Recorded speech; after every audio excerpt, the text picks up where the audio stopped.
अस्सलाम वालेकुम दोस्तों, मैं हूं एहतशाम रंधावा। कल से पेट्रोलियम मसनूआत की कीमतें बढ़ी हैं और सोशल मीडिया पर शोर मचा हुआ है। हर कोई अपनी राय दे रहा है, कोई वज़ीर-ए-आज़म को गालियां दे रहा है, कोई हुक्मरानों को गालियां दे रहा है, कोई हुकूमत को गालियां दे रहा है। ठीक है, पेट्रोलियम मसनूआत की कीमतें अचानक इतनी ज़्यादा बढ़ी हैं और नज़र भी ये आ रहा है कि शायद किसी माफिया को ये फ़ायदा देने के लिए 4 दिन पहले ही कीमतें बढ़ा दी गई हैं। लेकिन कभी आपने गौर किया है कि ये मुल्क माफियाज का है? पेट्रोलियम माफिया अलग से है। उन्होंने जब कीमतें कम हुई हैं तो उन्होंने पेट्रोल शार्ट कर दिया और हुकूमत को मजबूरन अब उसकी कीमतें बढ़ाना पड़ी। शुगर माफिया अलग से है। चीनी का माफिया आपको चीनी का बहरान पैदा किया, कीमतें बढ़ाई गई। आटा बहरान पैदा किया, कीमतें बढ़ाई गई। इसी तरह जितने भी माफियाज हैं, अभी अगर आप कोरोना की मिसाल ले लें तो मेडिसिन माफिया अलग से काम कर रहा है। कोरोना के इलाज में इस्तेमाल होने वाली जो गोलियां हैं, जो मेडिसिन हैं, वो मार्केट से बिल्कुल शॉर्ट कर दी गई हैं और अब वो ब्लैक में महंगे दामों फरोख्त की जा रही हैं। यहाँ तक कि ये तो बड़े बड़े माफियाज हैं जो काम कर रहे हैं, जिनकी वजह से मुल्क में नुकसान भी होता है, आम शहरी का भी नुकसान होता है। लेकिन अगर हम इन माफिया से नीचे आ जाएं, छोटे लेवल पर, हम आम आवाम जो आम शहरी हैं उनके लेवल पर आ जाएं। सना मक्की 400 रुपये किलो थी, किसी ने अफवाह छोड़ दी कि सना मक्की से कोरोना का इलाज होता है, सना मक्की 4000 रुपये किलो हो गई। इसी तरह बाकी जितनी भी चीज़ें थी, जिस चीज़ के बारे में भी ये अफवाह फैलाई गई कि ये कोरोना के लिए फ़ायदेमंद है, उसी चीज़ की कीमतें कई गुना बढ़ गई हैं।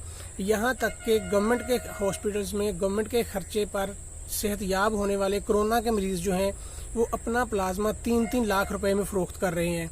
जो एक इंजेक्शन के बारे में ये कहा गया कि ये कोरोना के लिए फ़ायदेमंद है, वो इंजेक्शन की कीमत 10,000 से 3 लाख रुपए हो गई। पल्स ऑक्सीमीटर है जो कि कोरोना के मरीजों की ऑक्सीजन लेवल और टेम्परेचर वगैरह पल्स चेक करने के लिए इस्तेमाल होता है, हार्ट बीट चेक करने के लिए इस्तेमाल होता है।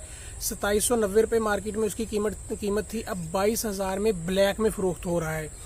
ये सारे काम तो गवर्नमेंट ने नहीं किए। गवर्नमेंट किस लेवल पर रोके, किस लेवल पर करे?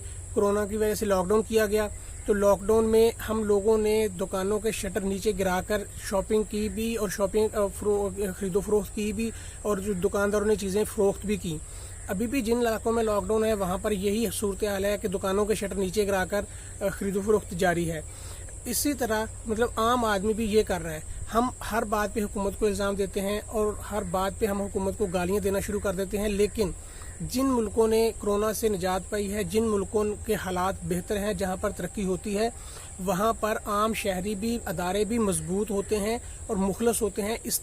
इसलिए वहां पर काम होता है, वहां पर हालात बेहतर होते हैं। न्यूजीलैंड की एग्जाम्पल दी जाती है। न्यूजीलैंड के वज़ीर-ए-आज़म ने कहा था कि लॉकडाउन है तो फिर लॉकडाउन था। वहाँ पर किसी ने शटर गिराकर शॉपिंग नहीं की, शटर गिराकर चीज़ें फरोख्त नहीं की। वहाँ पर लोग बाहर नहीं निकले। यहाँ पर तो लॉकडाउन दिखाने के लिए लोग अपने बच्चों को लेकर बाहर आ गए थे। वहाँ पर अगर कहा गया मास्क यूज़ करना है तो सबने किया। चीन की आप एग्जांपल देते हैं कि चीन तरक्की कर रहा है, तो चीन ऐसे तरक्की नहीं कर रहा। चीनी अवाम चीनी सदर को ग्रैंड फादर कहते हैं और समझते भी हैं, और उसकी तरफ से कोई भी आने वाला हुक्म, कोई भी आने वाले जो हदायत है, उसको उसी तरह लिया जाता है और उस पर मिनवान अमल भी किया जाता है। यहाँ पर ये होता है कि गवर्नमेंट एक फैसला करती है, उस गवर्नमेंट लॉकडाउन करती है, हम लॉकडाउन की परवाह नहीं करते। गवर्नमेंट लोगों को कहती है घरों में रहें, हम बाहर निकलते हैं। गवर्नमेंट कहती है मास्क यूज़ करें, हम मास्क यूज़ नहीं करते। गवर्नमेंट को सजाएं देना पड़ती हैं, कानून बनाने पड़ते हैं कि जिसने लॉकडाउन जिसने मास्क इस्तेमाल ना किया, हम उस पर FIR करेंगे। ये हालात हैं। अब गवर्नमेंट हर शख्स के साथ एक सिपाही खड़ा नहीं कर सकती, हर दुकान के बाहर एक सिपाही खड़ा नहीं किया जा सकता।